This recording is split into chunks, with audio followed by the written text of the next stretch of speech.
सुप्रभात। कक्षा 11, विषय इतिहास। पाठ हमारा है लेखन कला और शहरी जीवन। बच्चों, हमने पिछले वीडियो में कीलाक्षर लिपि को पढ़ा था। आज हम उसके आगे का देखेंगे। मेसोपोटामिया में लिपिक के कार्य को अत्यधिक महत्वपूर्ण माना जाता था। क्यों? क्योंकि उसको बहुत सारे चिन्ह सीखने पड़ते थे। और वही पहले आपको बताया था ना कि गीली पट्टी होती थी, उस पर लिखते थे, फिर वो सूख जाती थी, या उसको उसमें पका लेते थे धूप में, या फिर उसको आग में पका लिया जाता था भट्टों में। तो एक सुमेरियन महाकाव्य में व्यापार की पहली घटना उरुक के राजा एनमरकर थे, जो कि अपनी मंदिर की सजावट के लिए लाजवर्द और अन्य सारे पत्थर वो बाहर से मंगवाना चाहते थे। इसके लिए उन्होंने अपने एक दूत को भेजा, जो कि काफ़ी दूर उसको जाना पड़ा।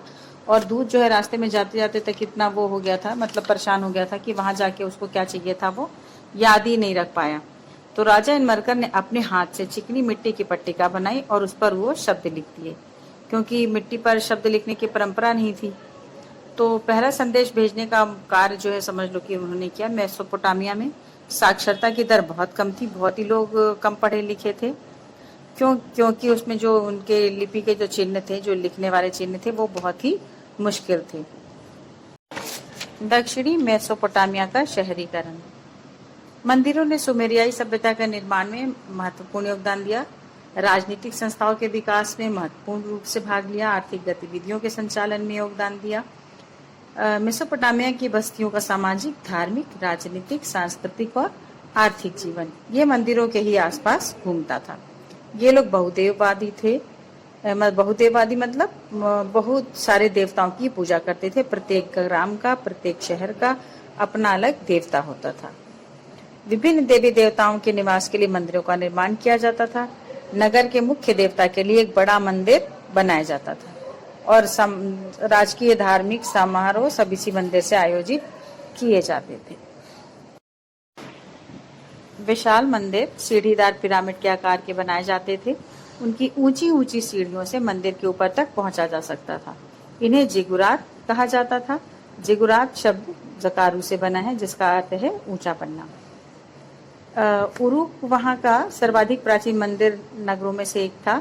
इस नगर से बेलनाकार मुहरे तथा भव्य मंदिर स्थापत्य के नमूने मिले हैं। पशुचारक क्षेत्र में व्यापारिक नगर 2000 ईस्वी पूर्व के बाद मारी नगर राज्य की शाही राजधानी के रूप में विकसित हुआ। इस नगर राज्य में किसान और पशुचारक मतलब जो पशुओं को चराते थे, दोनों ही निवास करते थे। परंतु इस क्षेत्र का अधिकांश भाग भेड़ बकरी चराने के ही काम में आता था। और ये जो पशुचारक होते थे, ये खाना बदोश क्या होते हैं, जो जगह जगह बस घूमते हुए बंजारे जैसे रहते हैं।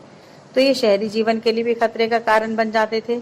इनमें से कुछ ने अपनी शक्ति को बढ़ाकर अपना राज्य शासन जो है वो भी स्थापित करने में सफलता प्राप्त कर ली थी। उदाहरण के लिए मारी के राजा एमोराइट समुदाय के थे और उनके अपने देवी देवता थे। और मारी नगर में स्टेपी क्षेत्र के देवता डैगन के लिए उन्होंने मंदिर का निर्माण भी कराया था। फिर है मारी का राजमहल। मारी नगर में एक विशाल और भव्य राजमहल था। मारी नगर राज्य 1810 से 1760 ईस्वी पूर्व के उत्खनन में इस महल में शिलालेखों का भंडार मिला है, जिससे कि इस नगर के राज्य के विषय में महत्वपूर्ण जानकारी मिलती है। यह राजमहल लगभग 2.5 हेक्टेयर भूभाग में बना हुआ था। इसमें 260 कमरे और अनेक आंगन थे। यह महल मारी के राजा जिमरिलियम के नाम पर जिमरिलियम का राजमहल के नाम से जाना जाता था। यह इतना सुंदर और भव्य था कि लोग दूर दूर से इसको देखने के लिए आते थे। मेसोपोटामिया के लोगों को अपने नगरों पर कितना गर्व था, इसका वर्णन हमें गिलगेमिश महाकाव्य के अंत में मिलता है। यह 12 पट्टिकाओं पर लिखा गया था। गिलगेमिश ने एनमरकर के कुछ समय बाद उरुक नगर पर शासन किया। वह एक महान योद्धा था जिसने दूर दूर तक के प्रदेशों को अपने अधीन कर लिया था। वारका शीर्ष के बारे में भी हम देख लेते हैं।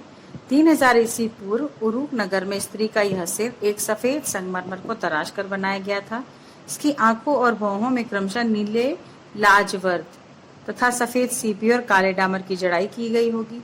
सिर के ऊपर एक खांचा बना हुआ है जो शायद गहना पहनने के लिए बना था। यह मूर्ति कला का विश्व प्रसिद्ध नमूना है। इसके मुख, ठोड़ी और गालों की सुकोमल सुंदर बनावट के लिए इसकी प्रशंसा की जाती है। यह एक ऐसे कठोर पत्थर में तराशा गया है जिसे काफी अधिक दूरी से लाना पड़ा हो। बच्चों, एक विस्तृत उत्तरीय प्रश्न है, मतलब लॉन्ग क्वेश्चन है। मेसोपोटामिया में लेखन कला के विकास पर एक लघु लेख लिखिए। आप इसको कॉपी पे लिख लीजिएगा। और लघु उत्तरीय प्रश्न है, आप इसको भी कॉपी पे लिखिएगा। अति लघु आपको दिख रहा है, इसको आप अपनी किताब पे ही लिख लेंगे।